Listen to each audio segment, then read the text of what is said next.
첫 번째로 책 내용 정리하겠습니다. 5장의 가족 파트입니다. 공산주의자 등 전체주의자들은 어떤 방법으로 가족을 저해하려 하는지 책에 나온 것을 보면, 첫 번째, 공교육으로 전인 교육을 하겠다 하고 처방하는 이론들을 공식적으로 채택함과 동시에 부모의 지능과 권리를 평가절하하며 그들에게서 자녀 교육권을 전적으로 빼앗습니다. 두 번째, 청년 조직들을 구성해 젊은이들이 여가 시간을 가정 밖에서 사용하게 만들며 대중국가 이념을 주입시킵니다. 세 번째, 상속세, 소득세 정책으로 가족의 재산 상속을 불가능하게 만듭니다. 네 번째, 실정법 제정, 공식적 선동을 통해 기획된 이혼의 장려, 성적 자유, 여성을 가정 밖으로 끌어내기 등으로 가족이 갖는 예정의 유대감을 악화시킵니다. 가족은 처음으로 우리가 속하는 사회의 작은 집단입니다. 가족이 없다면 우리 문화에 매우 중요한 그 무엇도 보존 혹은 개선되지 못함을 우리는 알고 있습니다. 그러므로 전통적 가족은 우리에게 뿌리가 되어주는 필수 불가결한 존재입니다. 뿌리가 없다면 인류는 그저 외로운 작은 원자로서 또 방종한 존재로서 어느 철권 정치 지배나 맡겨지곤 합니다. 다음으로는 10장 교육 파트 정리하도록 하겠습니다. 보수주의자는 개별적 인간을 언제나 우선하기에 학교의 주된 존재가 보통 우리 도덕가치와 그 이해를 개선하는 데 있다고 늘 강조합니다. 학교는 자라난 세대에게 건전한 지적, 도덕적 규율을 심어주는 기관이며 정신적이고 윤리적인 자질을 학생에게 심어주려고 노력한다고 말합니다.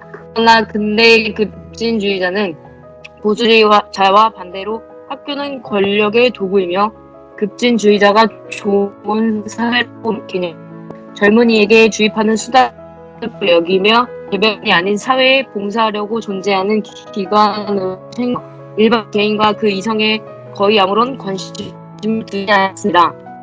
스스로를 사회 재구성주의자라 칭하는 급진주의의 교육자들은 새로운 집단주의적 사회를 세우는데 학교를 활용하려 들며 젊은이들을 교육하는 과정을 통해 모든 옛 신념 체계와 충성심을 해체하고 인위적으로 배양된 집단주의적 세속적 강령에 무조건적인 복종으로 그 자리를 대체하려고 합니다. 이런 이론들이 제시됐을 때 미국인들은 즉각 거부했으나 좀 더 미묘하고 덜 솔직하지만 장기적으로 봤을 땐 더 위험할 수 있는 제안인 존 듀이의 교육적 개념들을 거부하지 않았습니다. 존 듀이는 전통적 종교에 적대적이었으며 학교에서 교육의 세속화가 철저하고 공격적으로 이루어져 미국 도덕과 정치의 기초가 되었던 종교적 개념을 몰아내게 희망했습니다. 질적인 보수주의자는 보존하려는 성향과 개혁하는 능력을 결합해야 하는데 미국의 학교들은 무엇보다 개혁을 필요로 합니다. 러셀 커크는 공교육의 자연적 기능은 보수적이라고 말합니다.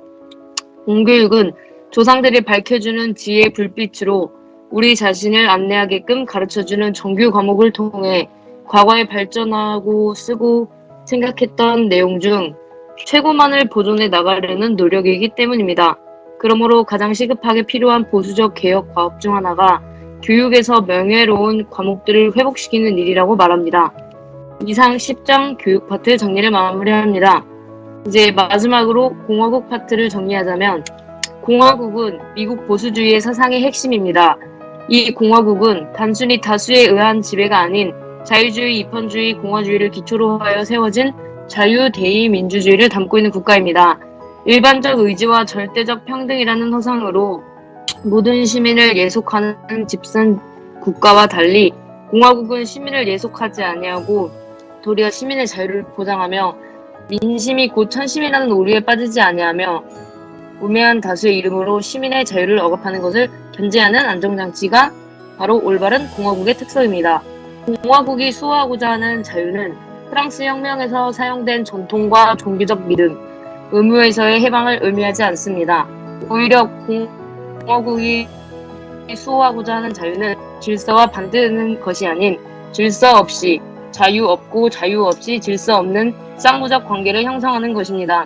현대에 이르러 자유 현실을 마주하는 보수주의자들은 특히 소중한 자유의 을 중히 여기며 그러나 그 자유에는 반드시 힘이 따른다는 것을 우리는 망각했습니다. 경제적 집산주의가 자유경제를 위협하고 그것이 승리한다면 경제적 자유뿐만 아니라 모든 종류의 자유가 종말을 맞이하게 되며 경제적 자유가 없는 공화국은 실질적으로 존속할 수 없게 됩니다.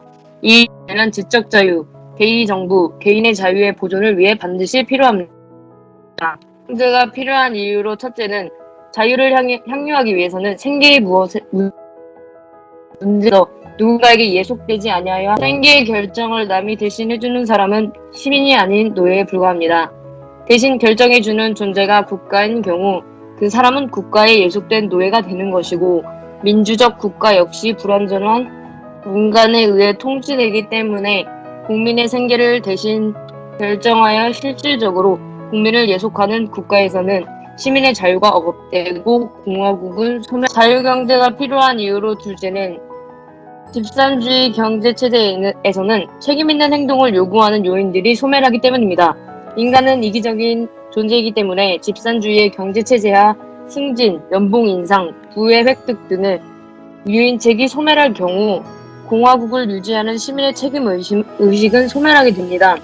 또 보수주의자는 경제적 집산체제 수립을 통해 궁극적으로 공화국을 파괴하는 것과 시민의 책임의식이 근절되는 것을 막아야 합니다. 이 책임의식은 종교적 원칙과 교훈, 상속받은 권리와 의무로부터 형성되는 것이며 집산주의 체제하에서 이 책임의식은 망가질 수밖에 없습니다. 마지막으로 공화국의 질서에는 자유를 보호해야 한다는 책임감과 자유라는 가치에 대한 갈망은 언제나 소수만이 가집니다. 그러나 이것이 사라지면 공화국 전체의 자유도 함께 소멸하는 것이므로 보수주의자들은 진보라 칭하는 일련의 것들의 실상을 퇴락임을 알기 때문에 조상으로부터 온 지혜와 올바른 추론을 통해 공화국을 반드시 지켜내야 합니다. 책 정리는 이상입니다.